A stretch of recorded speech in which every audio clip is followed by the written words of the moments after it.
Kevin's going to be here one more time, and he's going to teach us about WikiSpaces and the importance of teaching your class to incorporate all of their knowledge together in a WikiSpace atmosphere.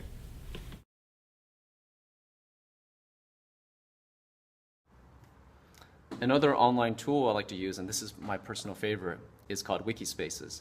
WikiSpaces is very similar to Wikipedia, that's hence the name, but it's different in that you can create a specific wiki just for your classroom, and the company that runs WikiSpaces gives out these free accounts for education. So if you were a business, you'd have to pay a good deal of money to create one of these, but then since you're a teacher, you can apply for an education account and you will get the exact same level of access. Wikis are knowledge archives on the internet, right? A lot of people add things to it, they edit it, they change it. It's the idea that lots of people contribute to one single body of knowledge, and that with a lot of voices and a lot of input, you wind up with a superior product that one person alone could not create. When I introduce this to my students, I tell them the story of stone soup. And of course, some of us have read that story as children, where these soldiers coming back from the war had no food, and so they eventually got everyone in the village to donate a small piece, and then in the end they had this very delicious pot of soup. And WikiSpaces can be something like that. So here is my website. You can't see too much detail, but if you want to see it online, it's KBC, that's for knowledge-based classroom, .wikispaces.com, so kbc.wikispaces.com.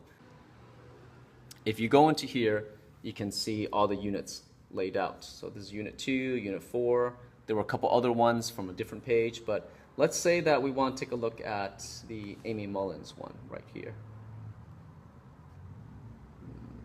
Okay, so in the earlier video, you read about how students read a high-level text. They took some of that information and did an online jigsaw, and they created poplets. Then those poplets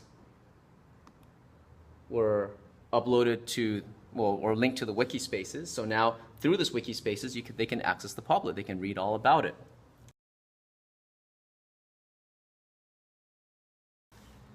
You wind up with a page that looks like this, where you have a bunch of topics. Each of these topics has a student's name next to it because they did it. And if you click on any of these, let's say Pablo Neruda, it will open up with the document that student wrote. And the other students can see it and they benefit from it. And so that's how you create an asynchronous online community.